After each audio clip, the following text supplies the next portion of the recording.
Hi everyone, welcome back to my channel. This is our year to shine, and you can tell I have a different background, right? That's because I'm on vacation. I told you it was coming, and a little exciting thing to share is that I mentioned that there was a place I wanted to rent and that it had gotten all booked up, but at the last minute this week there was a cancellation, and so here I am at this beautiful on the water spot. You can't see, but right behind me, like as I'm looking out these big windows, there's this beautiful mountain water scene. And I suppose at some point when I'm here I'll try to figure out the best way to capture it, because every time I try it's so bright that you can't really see my face. But I could also go down and sit in one of the Adirondack chairs by the water too. So I'll take you along on my vacation. These videos will definitely be delayed because I don't have a way to easily upload and get them on there. So there'll be a little lag time, but I'll get these up. We're continuing our talk on Brene Brown's The Gifts of Imperfection. And we had that pretty heavy talk about shame last time, but again, that's going to run through this entire book, because part of the gift of imperfection that Brene is sharing with us is acknowledging that there is this shame that holds us back. And if we can go through these guideposts with her, like we're starting on the first one today, which is about cultivating authenticity, then we can start to see that there are some gifts in being imperfect, if you even want to believe that there is such a thing as being imperfect. Maybe you don't believe that. So I sort of went through the guideposts briefly. We're going to be going through each one individually now as she introduces them to us. And we talked so much about authenticity last year during our Simple Abundance year with Sarah Ban Breathnach, because what we really learned about simple abundance was that at the heart of that was bringing our authentic selves forward, getting to know our authentic self, and owning it and sharing gifts with the world. So this is not a new topic to us, but Brene, of course, is going to add her own flavor to it, especially with her shame research as well.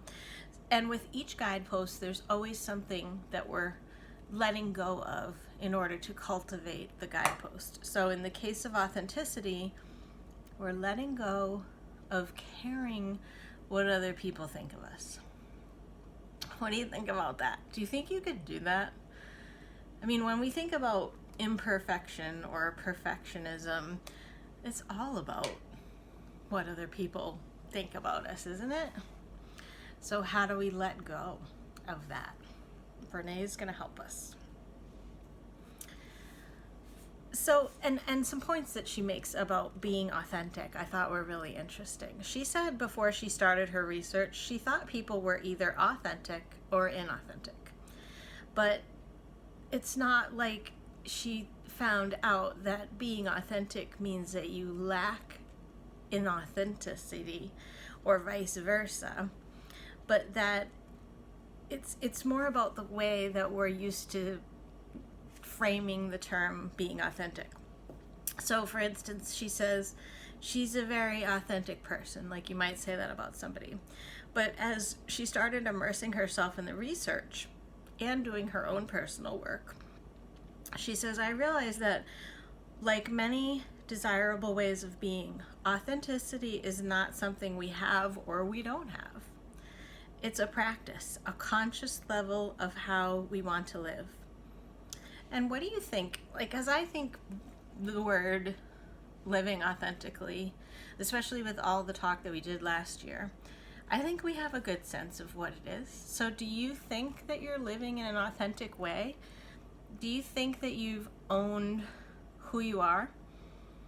If I were to evaluate myself, I would say yes. But then after reading this chapter in the way that Brene is bringing it to us, then I think, all right, well, am I really being honest about everything in my life?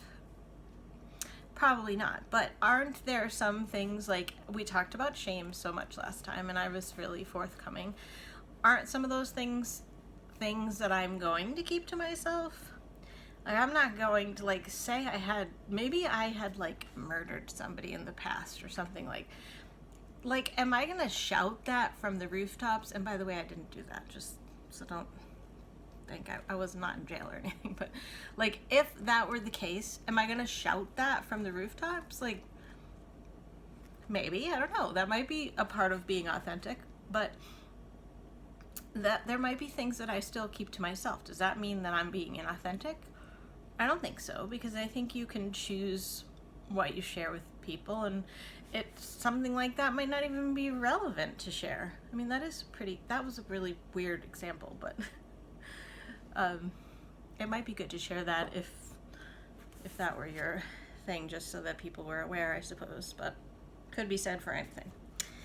So Brene goes on to say, there are people who consciously practice being authentic. There are people who don't. And there are the rest of us who are authentic on some days and not so authentic on others. Yeah. Trust me, even though I know plenty about authenticity and it's something I work towards, if I am full of self-doubt or shame, I can sell myself out and be anybody you need me to be.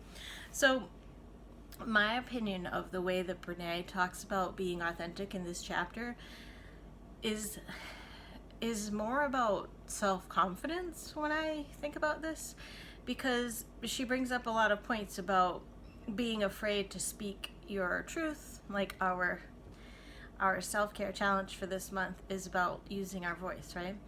So are we being inauthentic by holding back and not sharing how we really feel about something, or having a boundary like we've been encouraged to do from our Cheryl Richardson work?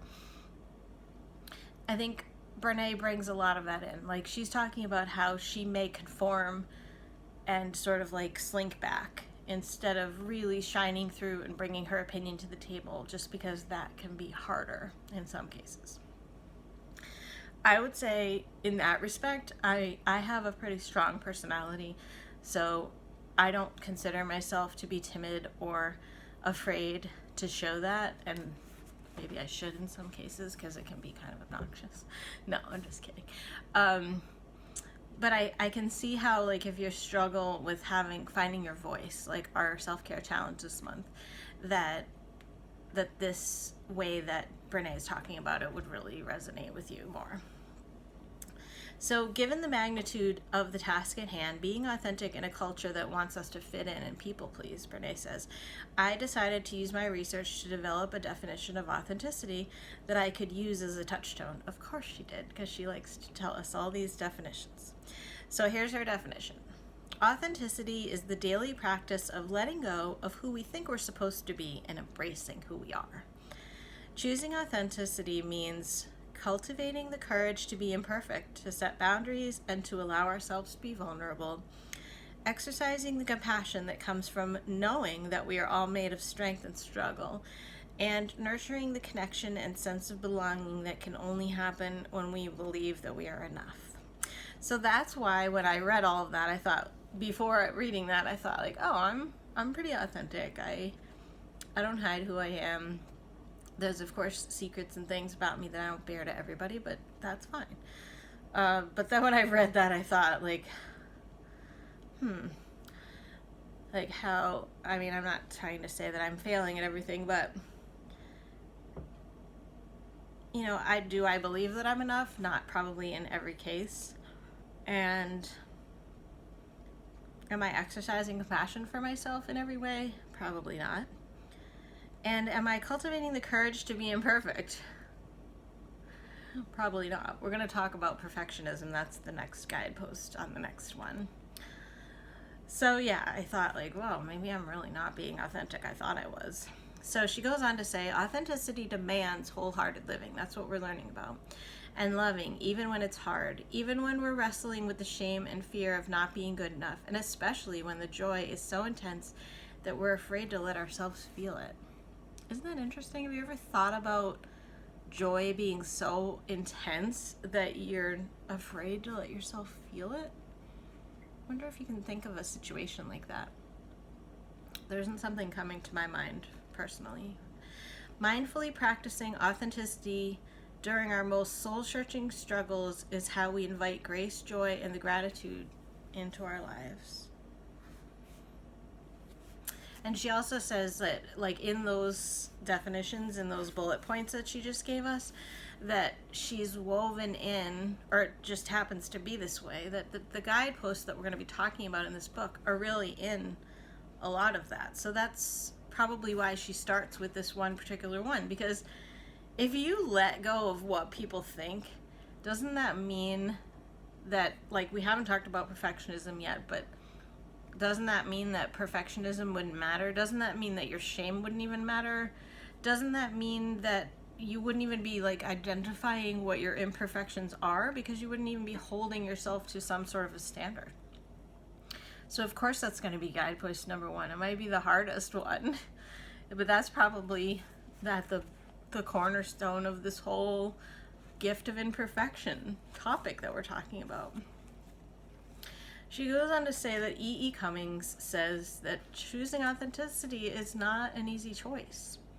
To be anybody but yourself in the world, which is doing its best night and day, to make you everybody but yourself, means to fight the hardest battle which any human can begin to fight, and never stop fighting. Staying real is one of the most courageous battles we'll ever fight. Those are E.E. Cummings' words. So staying real. So not conforming to everybody's idea, or like throwing our ideals or our assertions or beliefs or things like that out the window when it gets hard. It's not so much the act of authenticity that challenges the status quo. These are Brene's words again. She says, I think of it as the audacity of authenticity. Most of us have shame triggers around being perceived as self-indulgent or self-focused, So we don't want our authenticity to be perceived as selfish or narcissistic. And so she goes through a few of these self-talk things that she went through when she thought about how her life was going to change if she started to be more authentic. So what if I think I'm enough but others don't? What if I let my imperfect self be seen and known and nobody else likes what they see? What if my friends, family, or coworkers like the perfect me better? You know, the one who takes care of everything and everyone. I remember saying in another video, I forget what the topic was, but it wasn't too long ago, that if you're going to change, it might be a shock for people around you. I think the main thing would be if I started like bearing all my shame and issues to everybody. That would be a huge change for people in my life. But I don't think that like it's such a stretch for me to be authentic. So I don't think people would necessarily notice a change and have to like adapt to it. But I can think of somebody in my life in particular who is definitely doing a lot of self-work and is very different now. And so that might mean forging a new relationship with that person, and trying to figure out who they were hiding this whole time, and who now is emerging, and how that's affected the world around the person. So yeah, I could see how it would be scary. Like if I think of myself in another situation where maybe for years and years and years I was suppressing things and not sharing my views and not using my voice and just conforming to society or conforming to what my family needed or my relationship needed or whatever, and then all of a sudden I was going to be totally different, and it would be shocking to people. So I can see how that would be scary. And Brene, I think, went through a personal transformation like that. And fortunately, her marriage and family and everybody survived. So some of the things that make us afraid of what people are going to think of us is that we have these feelings of like, don't make people feel uncomfortable, but be honest. This is like how we're holding back a little bit. Don't upset anybody or hurt anybody's feelings, but say what's on my mind. Sound informed and educated, but not like a know-it-all. And don't say anything unpopular or controversial, but have the courage to disagree with the crowd. So those might be some fears, but they also might be something to strive for too, because I think there's a bit of balance in there. Like, if you are wanting to say what's on your mind, but then you can convey it in a way that won't upset or hurt anyone's feelings, then that's pretty good. Yeah. So she talks a bit more about, or maybe not more, because I'm thinking it was actually in, it was in the Enough book where we talked about the male and female expectations and also like the essence of feminism and everything. So she goes a little bit into the genders as far as like how often men are encouraged to just strive for earning and don't show anybody your flaws and emotions. And I think it's got to be really hard to be a man in our society. And then for women, it's like there might be this sort of like, be thin, be nice, be modest, and if you want to play it totally safe, be willing to stay small and quiet and just attractive, you know. Like, I don't know, I think I've shared with you before, since I was raised by a man, 90% of myself was raised by a man. I don't think I ever bought into all of those things. Like, I'm just not the typical woman. So that isn't something I struggle with, but I'm sure that like women that were raised by a mom that really was hitting home on some of those things, that would be really hard to break out of that mold. Especially when you may have also gotten the message from that particular female in your life that like, if you don't do this or that, or that you don't bring your feminism to the world in this way, or your female qualities, that men won't accept you or love you or whatever. You know, there could be some shame wrapped up in that. Yeah. Yeah, and I mean, it's all about the fear. Like, if you are going to come out and say what you really think, you have to let go of that fear of what other people are going to think. The problem is that when we don't care at all what people think and we're immune to hurt, we also are ineffective at connecting. Yeah, so you can't be just like this bull in a china shop and just start disregarding everybody's feelings and just be like, oh, I was being authentic. That's why I said how horrible your hair was. Or, I mean, you don't want to be hurting people through this, so I can appreciate what she's saying. So courage is telling our story, but not being immune to criticism. Yeah. Staying vulnerable is a risk we have to take if we want to experience connection. And we talked about connection being a real part of an innate human experience. If you trade your authenticity for safety, you may experience the following. And these are some of the same things from the shame chapter: anxiety, depression, eating disorders, addiction, rage, blame, resentment, and inexplicable grief. So that would be if you were trading your authenticity for safety.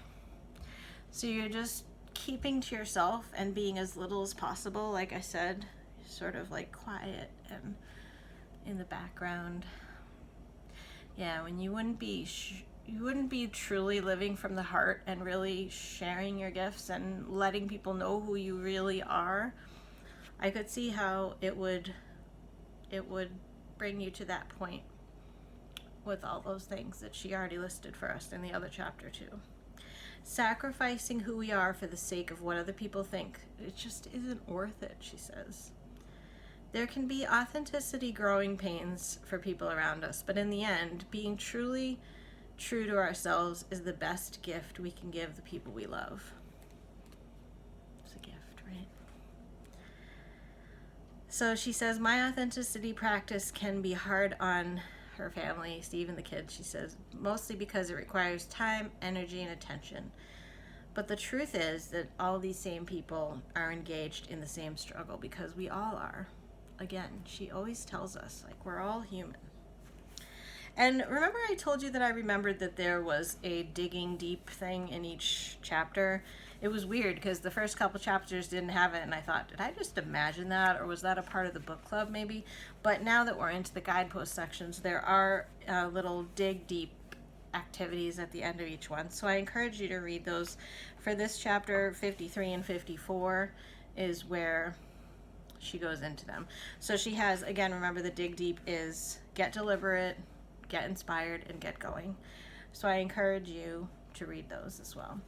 I'll be coming to you on the next video about guidepost number 2, which is cultivating self-compassion and letting go of perfectionism. But if we mastered this first guidepost that we just talked about, letting go of what everybody thinks of us, then maybe that would make letting go of perfectionism a little bit easier. Let me know what you think. This is a challenging one. Hope you're enjoying the book, and I will see you on the next video as you share my vacation with me in a little way. Glad you're here for it. And I'm sending you lots of love, and I'll see you next time. Bye-bye.